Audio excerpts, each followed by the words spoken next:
first country on this list is Niger.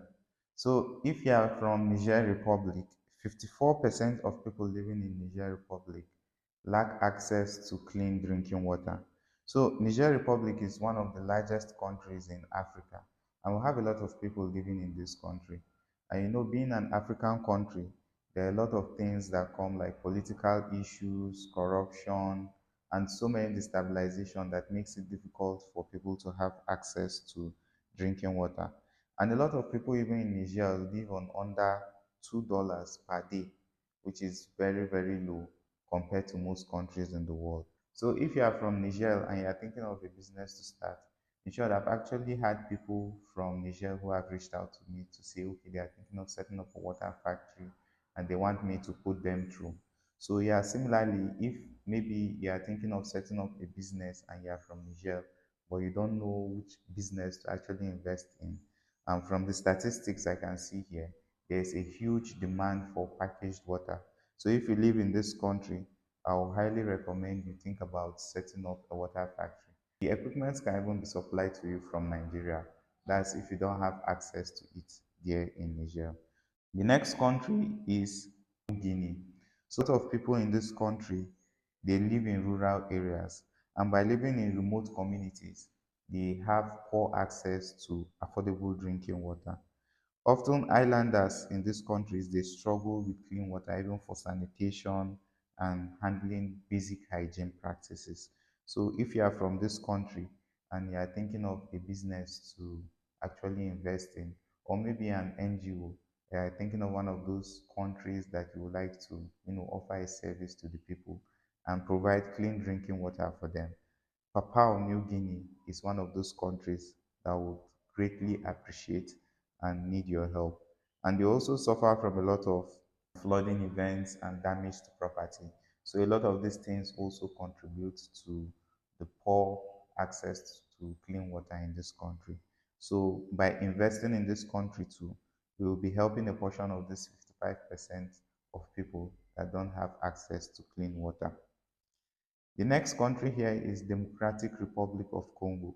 So the people of Democratic Republic of Congo, for 54% of them lack access to basic water services. So it is the second largest country in Africa, and it borders countries that are facing conflict issues in the east and central Kasai region. They also have diseases and so many outbreaks going on there. So this makes it difficult for them to have access to clean water. And a lot of diseases are actually affecting them because of this. The next country I'll be mentioning here is Chad. Now, 54% of the people living in Chad too also lack access to basic water services. In short, only one in two children, that's like in two children, only one has access to clean drinking water. And this has been a problem even for UNICEF. They've been trying to see how they'll combat this. They've had NGOs and different bodies come to construct water bodies there for them and so on, and even drill boreholes and the rest. But they still have difficulty and still face some challenges getting access to clean water. So if you really want to help the people of Chad, because one in two children is actually a high number, and children are the future. So if they are not having access to clean water, and having access to some of those things that will help them grow, you can't have them being productive in the society. So by investing in the water business in Chad, you greatly help the people there and you provide them with access to clean water. The next country here is Ethiopia. Now, 50% of people living in Ethiopia lack access to clean drinking water. And Ethiopia has the second highest population in Africa with over 120 million people. And inside these 120 million people, 64 million of them lack access to clean water. So if you've been to Ethiopia before, or maybe you've been around that area, you can testify that they have a large population. And in a place where you have a large population and you don't have access to clean water, you are prone to have a lot of diseases like diarrhea, cholera, and so many other sicknesses flying out there within the population. So if you're an investor and you would want to help the people of Ethiopia by investing in setting up a water project, that's like a water treatment plant, setting up water factories, making clean water accessible to them. You will be providing a great service to them, and I'm sure you'll be greatly appreciated. By investing in this water project there in Ethiopia, you will be helping the people there. By the way, if you've watched the video this far and you like the kind of content which I make, don't forget to leave a like on the video. Also subscribe to the YouTube channel, as this shows your support and encourages me to make more videos. The next country I'll be mentioning here is Eritrea. So 48% of the people living in Eritrea lack access to clean drinking water. Eritrea is an East African country, and it has made significant gains in providing access to clean water. Although the government have tried and various NGOs in the country have tried to make them have access to clean water, a huge number of the population, that's up to 48% of the population, still lack access to clean water. And this is as a result of poor farming practices, deforestation, water pollution, and so on. So they face a lot of challenges now as a result of this when it comes to having access to clean drinking water. If you are interested in helping the people of Eritrea, or maybe you are from this country and you would like to invest in the human capital development of these people, you can invest in water projects by providing a water treatment plant and distributing and providing access to clean drinking water in this region. By doing that, you will help a good number of people out of this 48% to have access to clean drinking water. The next country I'll be mentioning here is Somalia.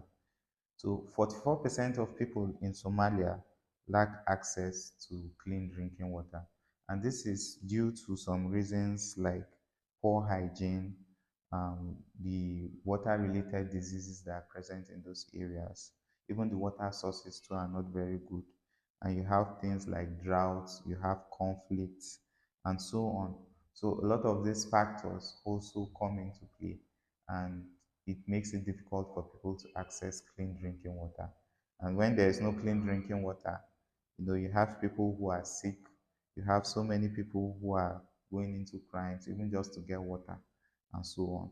So if you want to invest and help people, especially in all these regions which I've mentioned, setting up a water project that will make clean drinking water accessible to them is one way to go, and you'll be greatly providing a valuable service to people living in this region.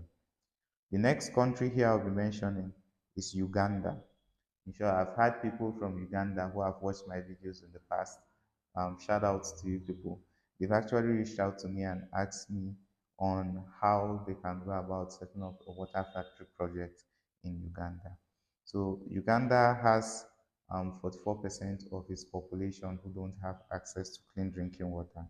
And it is one of those countries that is growing gradually, is urbanizing. So a country like this has a huge demand for clean drinking water. So if you want to support your country, or you want to support the country of Uganda and provide access to clean drinking water that will prevent diseases and so many, poor hygiene issues that might come up as a result of access to drinking water, you can set up a water factory project, and you will definitely empower people there and also provide the service of making clean water available to the people of Uganda. The next country I'll be mentioning is Angola. So Angola has 43% of its population lacking access to basic water. In short, nearly one quarter of Angola, that's 28 million of them, use water from an unsafe surface. So this could either be rivers, ponds, or any water body that's just stagnant and lying around. And getting water from all these sources are very harmful to the health, especially to the human and children. So Angola has been trying to see how they can rectify this issue by drilling boreholes, by making access to some water bodies that are safe for drinking and free from contamination. But they still struggle with providing water to some remote communities which are present in those areas. So by providing water to people of Angola, we will be helping them. you'll be preventing some diseases, you'll be empowering them, and you'll be providing a service which is valuable to humanity. So yeah, investing in Angola is also a good idea when it comes to the water factory project. The last country I'll be mentioning here is Mozambique. And I think this one has the lowest on this list when it comes to people with clean drinking water. Yeah, Mozambique, 37% of the people living in Mozambique lack access to clean drinking water. And this is because of the rural population, and you have water bodies which are not safe for drinking. And this is where a lot of people tend to source their water from. You have a growing population of people who don't have access to water and they source water from unsafe places. You get outbreaks like cholera, diarrhea, and the rest of them. The World Health Organization has actually tried in investing in water projects in this particular country, but still, you have people who are in remote communities who don't have access to clean drinking water. So, if you want to help the people of Mozambique, or you've been to Mozambique and you want to invest in a particular kind of business there, the water factory project or the water business is a good business for you to invest in. Now, before you actually consider or proceed with investing in the water factory project in these particular countries, first thing I want you to consider is the government laws. Now, depending on the country, either be it Angola, Mozambique, Ethiopia, I'm sure they have rules and regulation and government bodies that guide the establishment of such companies or such projects. So if it is to set up a water treatment plant or to set up a sachet water factory or a bottling factory or a water filling dispensary for people to have access to clean water, try and do your research. You can either go on Google or visit any of the governing agencies that are close to your locality just to get some information, to get more ideas on the right way to package your product and the right way to distribute your product to the public in that particular country. Another thing I want you to consider is the water source. So if you are establishing a water factory, I want you to consider where you will be sourcing the water for your bottled water or your pure water. So if it is from a well or from borehole or from any other water source which is present, I want you to consider it thoroughly. At least take some samples, do a lab test for the water before you actually use it for a water factory project. I know you'll be getting some water treatment equipment to purify the water, but it's also good for you to have a test result, for you to know the properties present in the water. Another thing I want you to consider is your access to power supply. Now, if there is no access to power supply in that country which you intend to set up the water factory project, running the facility might be somehow difficult, but you can also invest in alternative power sources like a generator or a solar plant, a solar inverter plant. This will help in substituting energy and generating energy for the production activities and the water treatment process in your facility. The next thing I want you to consider is your access to materials. So either you are setting up a sachet water factory or a bottled water factory, there are certain materials you need for production, like your nylon rolls, your PET bottles, your caps, your labels. So try to find out the location where you intend to set up your facility if you can easily have access to someone who will supply you these materials or you will need to import them. Now, if you are importing, there are some logistics behind it. It might even take time before it gets to your factory. But if you do your research and you're able to get someone who is supply those materials to you close by, it's even better because you will need those materials on a recurring basis, like the nylon rolls and the preforms and the caps. After production, you will still need to buy more materials to produce more. So having access to a consistent supplier is important for the smooth running of your water treatment plant. Now, the next thing again you should consider is the customers and customers with the purchasing power to actually buy your product. So, if you are not an NGO, maybe a business owner, you are setting up a bottling plant for the purpose of business or a sachet water business, you should set up the facility where people can easily come to you, they can buy from you, and you can easily distribute also to the market.